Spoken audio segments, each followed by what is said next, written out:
Halo teman-teman Wijaya Trading, pastikan kalian sudah subscribe channel ini sebelum nonton videonya. Jangan lupa like, komen, dan share video ini jika bermanfaat. Oke, saya coba untuk berikan langkah demi langkahnya untuk menentukan sistem trading kita sendiri. Ini bagaimana cara kita nanti menentukan atau membuat sistem trading menurut versi kita, menurut versi pengetahuan kita dan pengalaman kita nanti masing-masing. Yang harus kita persiapkan pertama harus menguasai time frame. Apa itu time frame? Time frame adalah kumpulan transaksi di dalam satu periode. Kalau saya menggunakan time frame H4, maka satu periode 4 jam sekali ini ganti candle, sehingga dalam kumpulan 4 jam ini transaksinya ini ya, candle sebelumnya 4 jam didominasi oleh bullish, sehingga di 4 jam sebelumnya ini banyak orang membeli. Ini kalau kita statistikan, kalau kita punya dagang di pasar konvensional, ya kita dagang misalkan dagang apel atau dagang jeruk misalnya begitu ya. Nah, dibuat satu statistik catatan dalam 1 jam nanti dihitung ya. Mulai jam 7 sampai jam 8 dihitung berapa yang beli, berapa yang beli lagi, 2 dan sebagainya sampai 1 jam. Maka 1 jam itulah satu periode time frame ya, menggunakan H1 kalau H1. Kalau H4 4 jam sekali, dalam 4 jam itu dihitung berapa transaksi yang masuk. Oh, dalam 4 jam itu yang transaksi yang masuk ada sekitar 1000 orang misalnya. Kemudian 4 jam berikutnya ada 900 orang. Nanti akan muncul grafiknya, besar kecil dan sebagainya. Ini adalah pentingnya kita menguasai time frame. Nah, penguasaan time frame ini juga nanti menyesuaikan gaya trading kita, menyesuaikan tipe trading kita. Kalau kita menggunakan scalping tidak cocok dengan time frame yang besar. Ya, tadi ada 3 jenis model trading, ada scalping, ada day trading, ada swing trading. Nah, scalping ini biasanya menggunakan time frame rendah karena yang dipakai adalah koreksi-koreksi kecilnya, memanfaatkan pergerakan-pergerakan kecilnya. Sehingga kalau menggunakan time frame yang besar tidak ketemu di situ petunjuk yang bisa kita dapatkan. Yang dipakai biasanya menggunakan time frame kecil, apakah M5 atau bahkan M1 ya. Nanti di situ pergerakannya akan kelihatan. Nah, ada juga sampai M15 bahkan ya. Rata-rata menggunakan yang kecil. Kemudian untuk day trading ini bisa lebih di atasnya. Ini bisa menggunakan M15, bisa menggunakan M30, bahkan bisa menggunakan H1 1 jam sekali. Di situ kita bisa mengenali trigger-triggernya atau petunjuk-petunjuknya dengan pergerakan yang tidak terlalu cepat dan tidak terlalu lambat. Nah, akan sangat berbeda ketika kita menggunakan swing. Kalau swing ini biasanya karena trading kita ini jangka panjang, kalau yang swing ini kan lebih mengarah ke trading jangka panjang. Sehingga time frame-nya juga bukan time frame kecil. Time frame kecil itu time frame yang banyak palsunya, bias di sana. Dia menggunakan time frame yang lebih valid, time frame yang besar, minimal D1 ya, rata-rata W1 weekly dipakai. Ya, karena ini time frame yang lebih valid dengan menggunakan teknik swing. Sehingga ketika kita menggunakan swing juga tidak cocok kita menggunakan M5 gitu ya. Ya, ini harus betul-betul tepat sesuai dengan kebutuhan bahasanya. Penggunaan time frame sesuai dengan kebutuhan. Ada kalanya kita juga nanti memahami berbagai macam time frame atau menguasai multi time frame untuk memudahkan kita membaca pergerakan, untuk memudahkan kita menemukan peluangnya nanti. Ya, silakan nanti diuji, silakan dicoba dengan berbagai time frame ya. Dengan berbagai macam time frame. Mungkin kita bisa membaca di M5, di M15 ya, sesuai dengan yang menurut kita nanti mudah, menurut kita nanti nyaman dan bisa menemukan peluangnya. Kemudian selanjutnya untuk bisa membaca sistem trading kita sendiri, selain kita menguasai time frame, maka harus bisa menguasai atau membaca arah pasar, arah kecenderungan, atau strukturnya seperti apa ya, struktur candle yang terdekat dari running itu seperti apa. Lihat di sana apakah ada kecenderungan atau bahkan datar ya. Tren itu hanya ada dua, tren naik dan tren turun ya. Tren ini hanya ada dua, tren naik dan tren turun. Cara menentukan garis tren, cara menentukan tren ini bisa dengan menggunakan garis tren, menggunakan tren channel. Ya, contohnya begini. Atau bahkan kita bisa melihat secara visual membaca tren dari high dan low-nya. Ketika tren naik dia begini. Nah, arahnya ke atas. Puncaknya menuju ke atas, lembahnya menuju ke atas. Secara visual, secara kasat mata, ini bergeraknya ke atas. Ketika tren turun, dia akan tampak mengarah ke bawah. Naik, turun lagi, makin ke bawah. Jadi puncaknya makin rendah, lembahnya juga makin rendah. Ya paling gampang itu kita lihat secara visualnya. Contoh, yang sekarang ini secara visual ini trennya naik, yang terdekat ya. Ini visual, ini trennya naik. Sehingga fokus kita kalau sudah ini fokus kita ke buy, ke naik ya. Ya tentu dengan berbagai macam pertimbangan nantinya. Kalau kita masuk entry, dasarnya apa nanti kita bahas selanjutnya. Yang terpenting kita tahu arah. Oke, tren itu juga bisa kita lihat seperti ini ya. Tren itu kita bisa lihat seperti ini. Jadi kita bisa membaca, kita bisa melihat dari visual, dari tampak yang ada di mata kita, pergerakan arahnya condong kemana. Nah rata-rata kalau dia naik uptrend itu selalu ya mengarah atau menuju ke atas.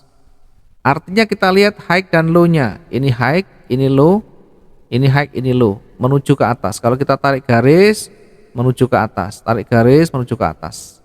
Ini tren naik. Tren turun juga sama. Ini high, harga tertinggi makin merendah.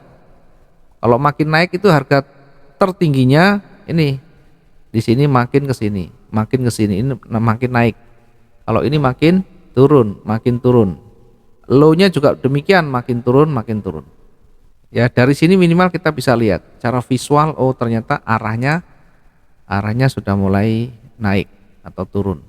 Kemudian selanjutnya, oke, kita kembali ke materi lagi. Kemudian selanjutnya kenali area pentingnya ya, kenali area penting atau level kuncinya atau level psikologisnya atau support dan resistennya, termasuk di sana koreksinya atau retracementnya. Nah nanti kita bahas berkaitan dengan level pentingnya atau level psikologis atau level support resisten. Seperti apa level support resisten?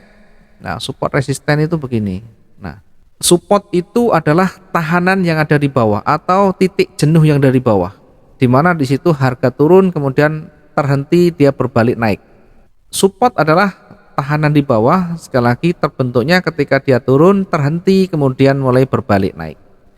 Ketika dia turun terhenti berbalik naik, maka itu support.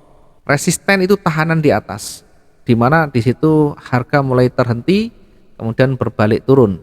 Harga terhenti naik kemudian berbalik turun. Harga naik terhenti di situ berbalik turun. Maka ini adalah support resisten yang di atas. Yang di bawah adalah supportnya. Ketika dia naik kemudian terhenti kemudian berbalik, itu langsung membentuk resisten.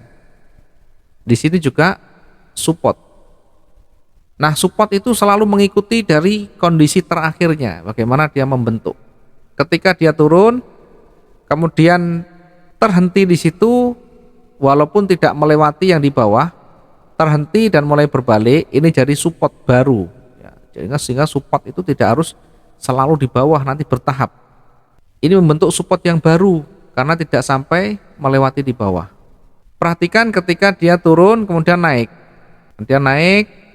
Nah, naiknya ini melewati resisten sebelumnya. Kemudian terhenti di sini membentuk pembalikan atau terhenti kemudian berbalik turun, maka membentuk resisten yang baru. Membentuk resisten yang baru, ya. Kemudian dia turun lagi melewati level lagi di sini, tetapi tidak melewati supportnya. Saya menyebut level, kalau di atas berarti resisten, yang di bawah berarti support. Ketika dia turun kemudian terhenti, melewati lagi, berbalik lagi, maka ini jadi support berikutnya. Sehingga market itu begitu, ketika dia naik dia akan mendekati resisten sebelumnya, ketika dia turun dia akan mendekati levelnya dan berbalik lagi. Kalau lewat namanya breakout, kalau berbalik namanya reversal. Contohnya begini ya, saya contohkan, nanti akan selalu terlihat di situ, market itu akan selalu berulang-ulang berbalik dan memantul di situ. Oke, perhatikan di yang kita tampakkan di sana ya. Oke, ini saya anggap turun ya. Begitu turun kemudian naik. Oke, ini membentuk yang di sini adalah support, yang di atas adalah resisten.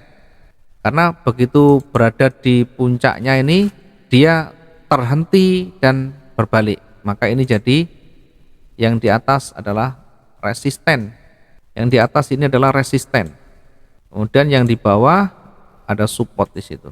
Di sini supportnya, nah di sini supportnya resisten. Perhatikan ketika dia naik turun ada dua level, di sini level namanya support, di sini level namanya resisten. Perhatikan ketika selanjutnya nanti naik turun akan diuji di wilayah ini dulu ya, yang di bawah diuji di wilayah support, yang di atas diuji di wilayah resisten. Perhatikan ketika dia mendekati levelnya, yang di bawah turun ini mendekati levelnya, karena tidak mampu melewati maka dia memantul lagi. Nah, kalau tidak melewati wilayah penting support atau resistennya, dia bisa memantul kembali naik. Di atas juga begitu, diuji di area resisten, mampu tidak lewat. Kalau lewat bisa dilewati atau mampu melewati dengan kuat, nanti dia akan cenderung naik lagi. Sebaliknya ketika dia naik dan tidak melewati levelnya, tidak melewati resisten, maka dia bisa kembali turun lagi.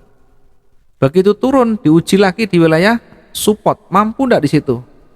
Ya, ternyata tidak mampu breakout. Nah, itu ada sumbu itu. Sumbu yang melewati level itu namanya gagal breakout.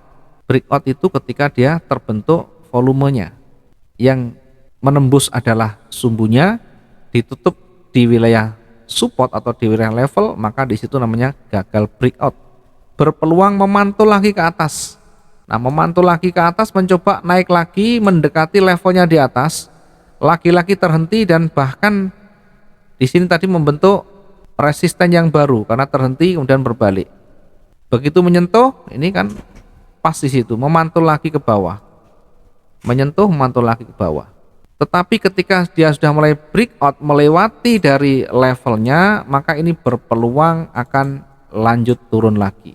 Perhatikan dia breakout kemudian lanjut turun, mencoba kembali naik ya, perhatikan ini, mencoba kembali naik, diuji lagi di wilayah ini yang dilewati garis level ini. Karena di breakout jadi fungsi ini jadi resisten ya. Support yang dilewati bisa ini langsung berubah menjadi resisten karena di atasnya. Sehingga ketika naik maka diuji di sini di wilayah resistennya. Mampu enggak melewati? Kalau mampu melewati bisa naik lagi. Kalau tidak mampu melewati bisa kembali turun lagi. Ketika turun ini diuji lagi di sini. Nah, ini ada level namanya, level baru. Ketika dia terhenti di bawah, naik, ini jadi support. Sehingga ketika berikutnya nanti bergerak melewati support, maka berpeluang turun lagi. Dan seterusnya, begitu naik, perhatikan. Begitu naik nanti diuji lagi di situ. Nah, sekarang yang di bawah ada dua level. Di sini ada level, di sini ada level supportnya. Perhatikan ya. Ketika hanya menyentuh-menyentuh, dia bisa kembali memantul. Ya, ketika menyentuh, mantul. Ketika dia mulai breakout melewati, ketika dia sudah melewati levelnya, maka berpeluang lanjut naik lagi. Sehingga ketika sudah ketemu, oh ini breakout, maka tinggal masuk posisi buy. Potensi probabilitas untuk profit itu bisa lebih besar. Nanti di atas diuji lagi di sini. Mampu tidak melewati? Kalau mampu melewati, berarti potensi naik lebih besar lagi. Ini kan breakout di sini. Sehingga kalau breakout di sini setidaknya ada potensi untuk naik lagi ya. Ini ada level. Oke, ini breakout di levelnya. Sehingga ketika breakout setidaknya ada peluang untuk lanjut lagi. Oh, ada petunjuk ini mau naik karena breakout. Ya, setidaknya kita bisa manfaatkan buy. Maka ketika sistem ini kita jalankan, ketika kita masuk dan profit exit selesai. Jangan terlalu jauh bermimpi, oh nanti targetnya di sini, nanti targetnya di situ. Kejauhan. Yang kita analisa itu untuk kebutuhan kita, untuk kepentingan kita, bukan kepentingan orang. Sehingga ketika itu sistem kita jalankan, kita menemukan peluangnya, kita entry, profit selesai. Orang mau berkata apa silahkan. Karena yang tahu teknik kita, yang tahu gaya kita adalah kita sendiri. Dari sekian banyak trader mungkin punya teknik yang berbeda-beda. Jangan kaget dan jangan heran, karena semuanya membutuhkan pengalaman, semuanya membutuhkan banyak inovasi. Dimana di situ yang kira-kira dianggap bisa berpotensi, bisa dimanfaatkan dengan sebaik-baiknya. Minimal ketika kita entry, ada keuntungan yang bisa kita ambil ya. Targetnya 500 misalkan, ini sudah tercapai, ada 600 sekian. Setelah itu kita exit, apakah marketnya turun lagi atau naik lagi, bodo amat, itu urusan pasar. Yang terpenting syarat terpenuhi, kita masuk, profit, selesai, masuk kantong. Jangan pernah kita mendikte, marketnya nanti bergerak sampai di sana ya, nanti jadi peramal nanti kita. Yang terpenting apa yang menjadi sistem kita, berapa target kita, kemudian profit tercapai, close, selesai. Kita lihat lagi apakah ada petunjuk yang bisa kita jadikan sebagai dasar untuk entry berikutnya. Mungkin ini dulu yang bisa kita sampaikan, masih berkaitan dengan teknikal ya, berkaitan dengan support dan resistennya. Ini nanti kita bisa pelajari lagi, kita bisa banyak praktek lagi, kemudian pelan-pelan kita nanti kombinasikan.